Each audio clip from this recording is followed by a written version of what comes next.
Hello, everyone, and welcome to the DMV Football Gauntlet. My name is Matthew Heiserman, and today we are joined by three-star high school football recruit and Virginia football commit, Dylan Biehl. Dylan, it's great to have you on. Thank you for having me. Absolutely. And, to get going, can you kind of just give me a breakdown of what your football journey has looked like when you started, kind of what that looked like when you started, the positions you played, all that stuff when you were first getting into the sport? Yeah, absolutely. So I started playing football. My first experience with football was playing flag. I Mhm. played center, and I played linebacker in flag football. I wasn't very fast. I couldn't really catch the ball, so they kind of stuck me wherever I could just pull the flag. That's all I really could do. Mhm. That was a long time ago. I barely remember that. But dad was a football coach. He coached all over the country, high school Mhm. and junior college football. And when he was done coaching high school ball, he let me play youth football for the first time, and I started playing in fourth grade. I always played offensive line, defensive line. Never really had a chance to play much else. I was always one of the biggest kids out there, Mhm. so I always played O line. And so from fourth grade on, I played tackle football. It's been great. Like I said, only played O line and D line, but Mhm. it's been a lot of fun. Now you mentioned how since then, offensive line, defensive line, you also talked about how you played a little linebacker when you first started. I guess how has playing on the defensive side helped you as an offensive lineman, just understanding the mind of a defensive player when you're going up against one? That's actually a really good question. A lot of people don't really think about that, but it's really important to know your defense. Like when you're playing offense, you have to understand everything, every aspect of defense. And when you Mhm. play defense, obviously you have to understand offense. So it's football's it's one of those games you have to understand both sides of the ball. Yeah. So as a defensive lineman, I was big on certain pass rush moves. I mean, I played defensive line and like I was when I first started getting like doing all those big camps, the Under Armours and stuff. Mhm. I was defense primarily, because I was not very big. I was only about 180 pounds. I started high school, so I tried to be like an edge rusher, or even Mhm. or whatever. Um, but as an offensive lineman, it's nice to know like what I would do as a defensive lineman, so I could counter Mhm. that, right? And Yeah. kind of Yeah. learn both sides of the ball from playing both sides of the ball. And I think it's really important when you play offensive line to really understand defense as a whole, because if you don't understand fronts, Mhm. coverages, gaps, the sort of things that you learn when you're playing defense. If you don't understand those as an offensive player, you're setting yourself up for failure because you don't Mhm. understand the game Yeah. like as a whole, right? Like when I watch football, I try to look at every aspect of the play, right? Like okay, like who's playing what gap on defense, like what type of coverage they're playing. Like I guess the things that you got to ask yourself, and I think playing defense and offense all growing up really helped me Mhm. kind of figure that out because when I was in middle school, I played every single snap of the ball, right? And my freshman season, same thing. I played freshman ninth grade football, and I would play offense, defense, special teams, and that really helped me learn the game. Mhm. Yeah, absolutely. And, as one of the top rated offensive tackles in the class of 2026, what's one thing you really take pride in when it comes to your play style? Yeah, so I think one of the biggest reasons playing defense helps you is when you play offense, you have a defensive mentality, which Mhm. is to get Yeah. after people. I think that's really like what sets me apart from everybody else. Like I'm Mhm. not the biggest guy in the world. Like if I get off the bus, people are gonna say, "Oh my gosh, that guy is like a mammoth." I'm not 6'8". I'm Mhm. not 350 pounds. I'm 6'4". I'm 270. Right, like Mhm. I'm a normal, pretty normal, like fit, like I'm a bigger guy, but I'm not like crazy big like some of these dudes you see Mhm. who Yeah. are 5 stars and stuff. So for me, it's what I can control, which is my physicality and my effort. I Mhm. think you see a lot of these big time guys film, they don't play with the same edge or the intensity that I play with.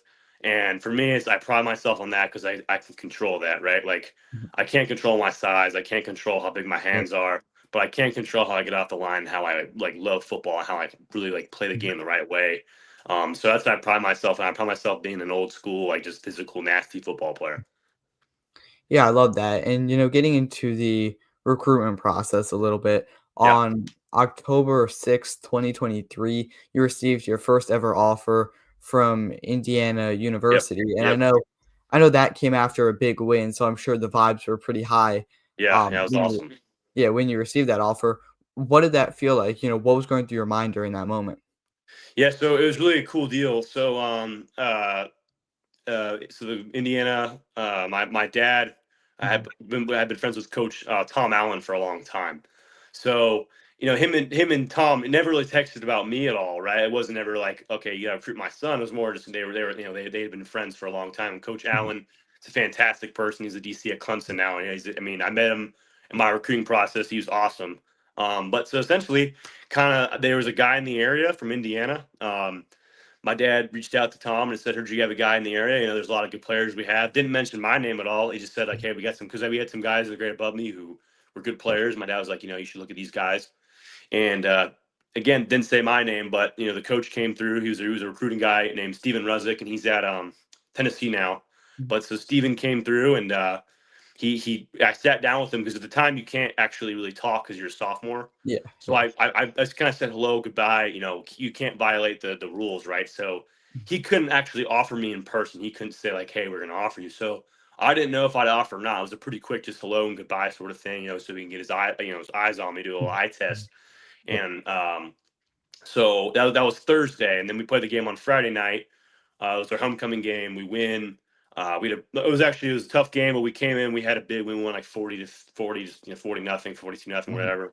And so after the game was over, my coach pulled me over. My head coach was like, "Hey, Indiana offered."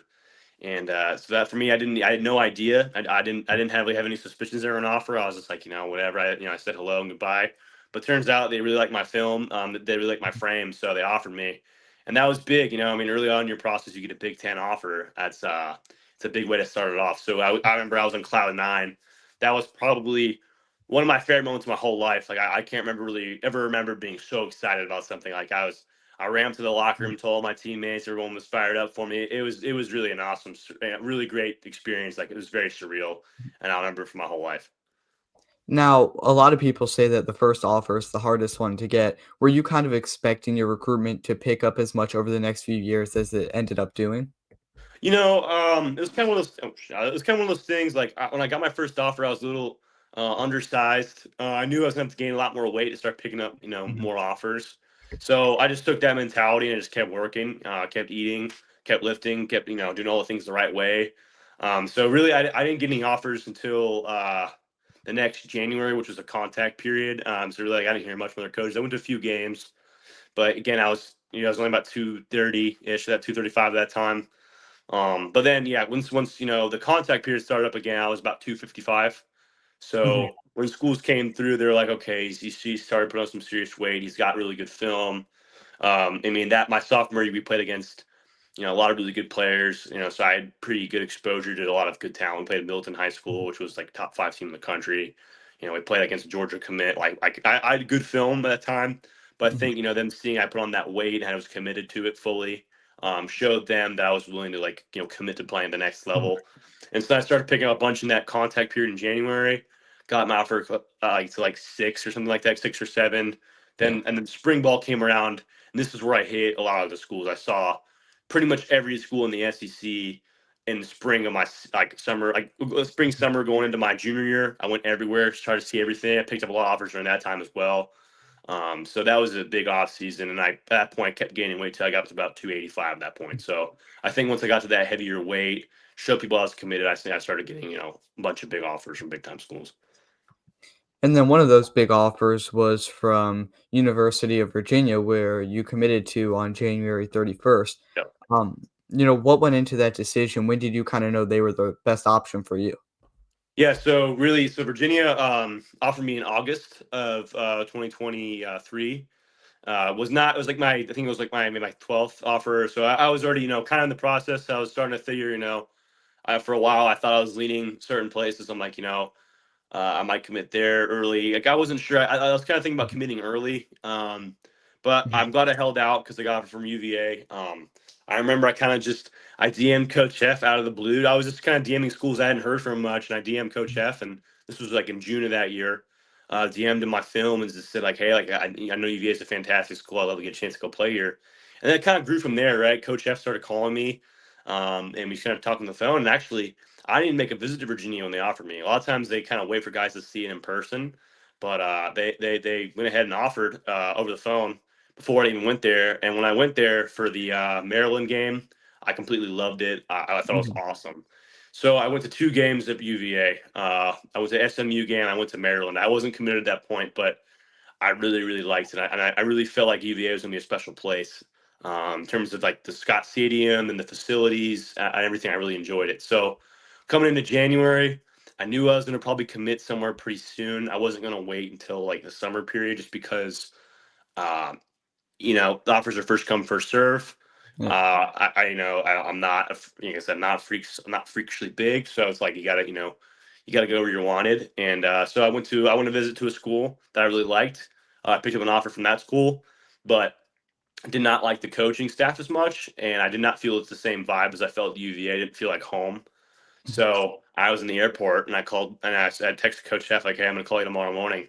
And I caught a red eye flight, went home, called him the next morning and said I was going to commit. So I didn't. I waited until the next week to announce, but I could actually commit like January 24th when I committed. Mhm. But I just knew for me it was like I didn't see anywhere else beating UVA.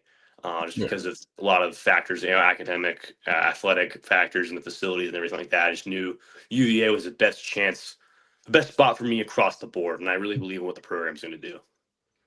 And then on June 5th, you went on your official visit to UVA. What were you kind of able to learn from that visit about the program as a whole? Yeah, it was a lot of fun being around the current players. For me, it's like I was like my sixth time being. 'Cause I went to spring Mhm. practice, I went to the spring game, I went to a junior day. So like I'd been there so many times. So it wasn't for me. Like I didn't need to learn anything really. Like it was like I've heard Coach Elliott talk about certain things that really speak to me. But I was like I already heard them, so I knew what he was talking about. I knew what he was about. So I wasn't trying to make a decision. I'm like, yeah, this is great. Like it's only reaffirming, like reconfirming things that I already knew about the program, like how just the Yeah. message, like the whole coach how way Coach Elliott goes about the program is just the right way. So again, I didn't really learn much, but I got to meet some people I hadn't met before. Like I Mhm. met the nutrition staff. Like I actually hadn't met them in the past, but they're really cool. I really like them a lot. So those are some people I hadn't met before. But then one of the cool parts was being around the current players. That was a lot of fun, and obviously like the photo shoot and stuff, and like all the fun dinners. And again, I was able to spend a lot of fun time with my family too. So that was great. It was fun for the whole family to get out there and do some fun stuff, like go to Coach Elliott's house for barbecue and go out to a Mhm. steakhouse and that sort of thing. And again, just for me, the highlight though was being around the current players, and getting to know those guys and being Mhm. around them.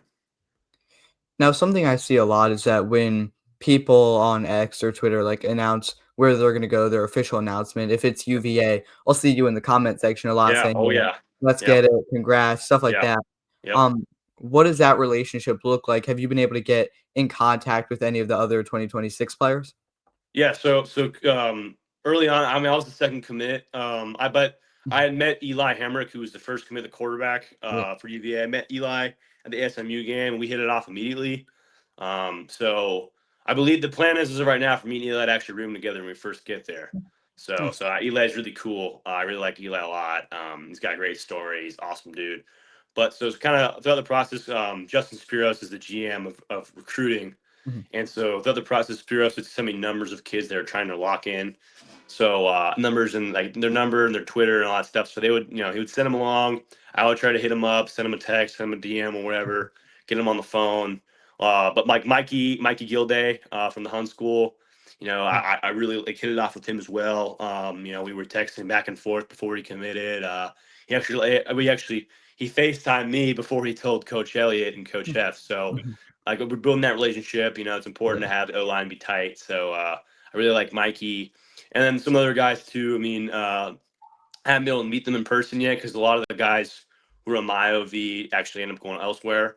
But I know that second OV group, a lot of those guys end up committing. So I look forward to building a relationship with those guys.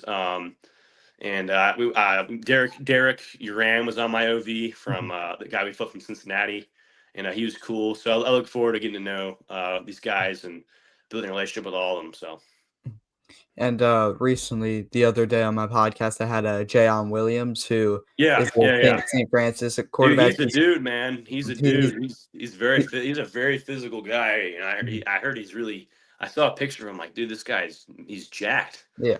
crazy jacked, man. I look forward to it. I look forward to seeing where he's going to end up. Whether it's quarterback, running back, wherever. I think he's a great player. I haven't watched his film or anything, but I've Mhm. heard he's awesome. I mean, I know St. Francis is a great program, so it's pretty hard to get playing time around there. So Yeah, he's a great guy, but I'm definitely, looking forward to seeing this upcoming class for Virginia, and, yeah.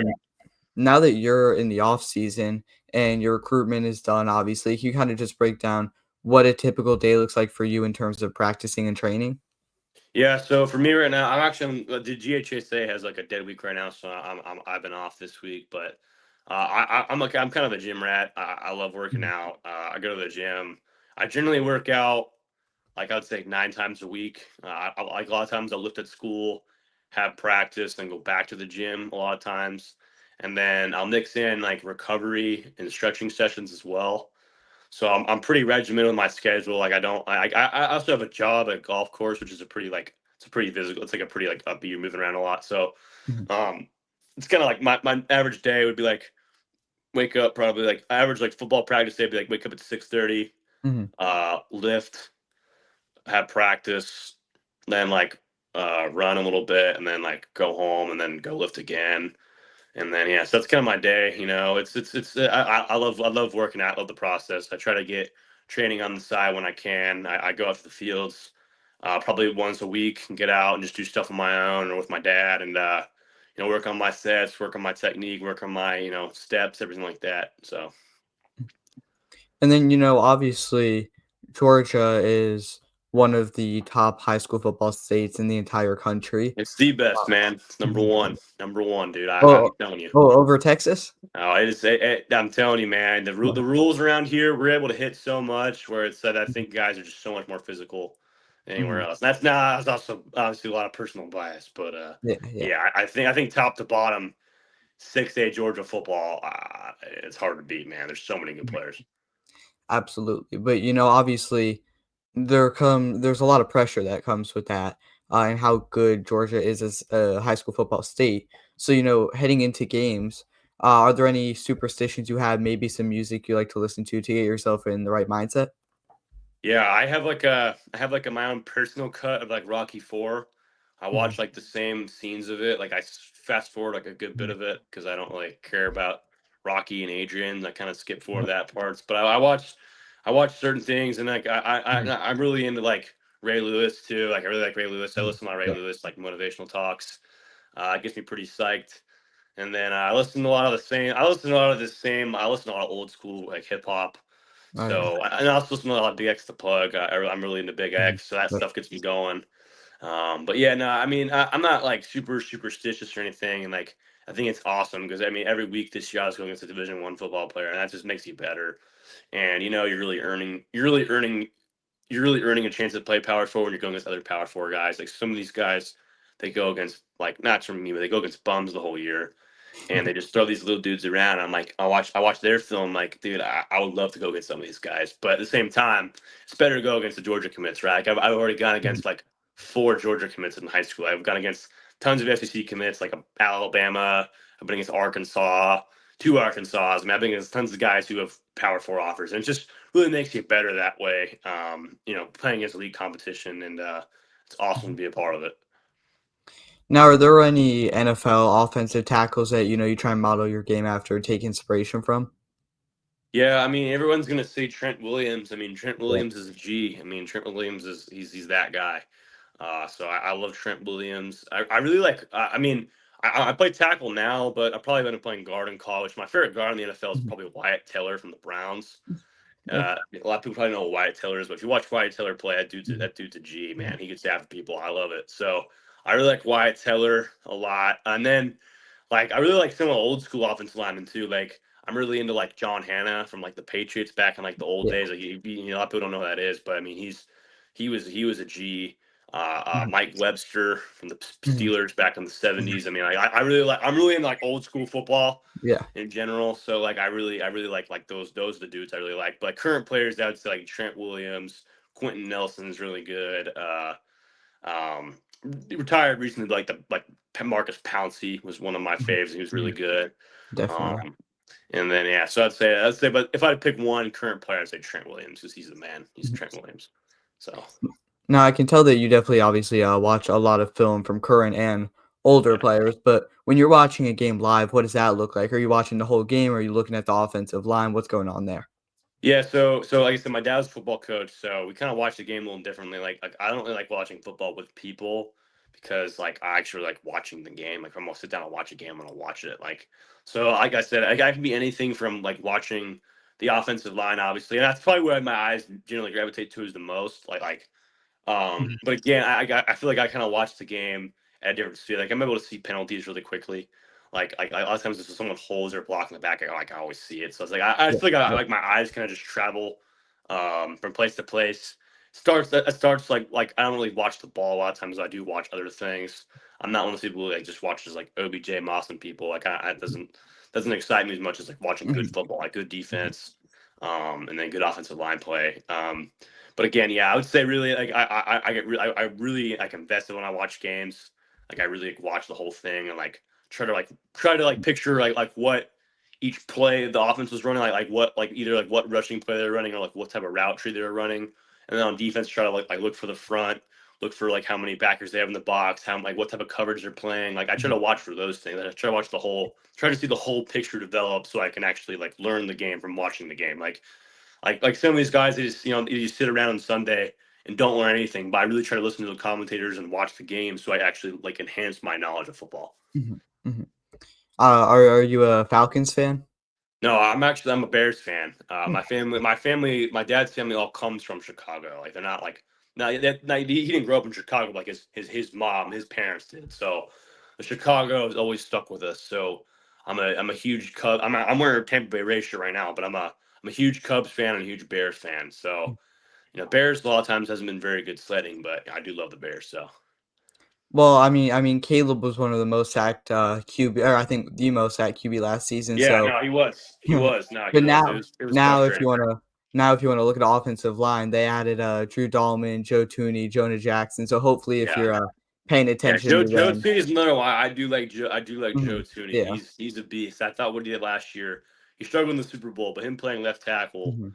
was pretty awesome to see because he's not super long, but he just stuck it out and played good football. Mhm. So Now a few more questions before we yeah. wrap things up. The last football one, that I wanna ask you, what's one thing the average football fan doesn't know about the offensive tackle position? I think a lot of people just don't like take it for granted. All the time, and you watch games with people like I try to avoid this, but you watch games with people like, oh, our offensive line sucks. We're not blocking anything. Mhm, But again, a lot of times people don't realize like if some corner comes off the edge, like who the quarterback's supposed to be hot on, like obviously he's gonna get a sack. Like certain mhm, things, I just think people like are way too hard on the offensive line. They don't realize how hard it is because it's very hard. It's a very physical position. It's a very mental position. You got to have your eyes up. You got to be able to see things. You think about the amount of movement teams play with now. Like especially you watch the college game. I mean, guys are twisted and there's tons of twists. They run these crazy stunts. Like you say, you see corners and safeties blitzing. Like it's this, especially college football. College football's the defenses have gotten so movement based. You got to be, if you're watching the game, it's like, oh, our O line sucks. Like, well, they're running text every play. They're constantly stunning, constantly moving around. So I think when people watch the game, like, you gotta be a little more gracious than the big fella. They're trying their best. Like it's we're playing in an offense line right now. I think we're playing in a very, very hard era. Like similar how mhm. corners are because how much the rules have changed with pass interference and stuff. Like how they can't have their hands on guys as much. I think you see corners and offensive linemen are put now in a position where it's very hard because defenses move around so much, and then corners have so many different things they have to cover for receivers without being able to use their hands as much. So I think really O line is extremely hard, and you gotta like just realize like these dudes are doing their best they can. Yeah, 100%. One final question before we wrap things Yep. up. I'm sure there's some UVA fans watching this. Maybe there's some Lambert students watching this or some Lambert fans watching this. What's one random fun fact about yourself just so the people watching can get to know you a little better at a personal level? I'm trying to think. My coolest fun fact is that I know every single president in the United States in order. I think that's my claim to fame. Like I know Do we one have through to 4. test that? If That's you give me a random number, I'll be able to tell you. 34. Dwight Eisenhower. I believe it. I Yeah, no, believe so it. that's the thing. A lot of people they can't even check you on it, but I've done it. I've done it for people before. Yeah. It's kind of some people know, some people don't. But that's like I would say that's my best fun fact. I know all 1 through Mhm. 47 in order. Since I was a little kid, so I memorized it Mhm. when I was like 7, and I never forgot it. Definitely one of the, more probably the most unique fun fact I've heard. Yeah, no, it's just that's a pretty weird one. Yeah, I have really good memory for like trivia and random little facts. So Mhm. With that being said, I can't thank you enough for coming on. of course, man. Uh, Thank you for having me. yeah, is there anything else you wanna say to the people watching before we wrap things up? And go Who's, man. 100%. With that being said, thank you. Again, big thanks to Dylan Biehl for joining us on the DMV Football Gauntlet, and as always, we will see you next time.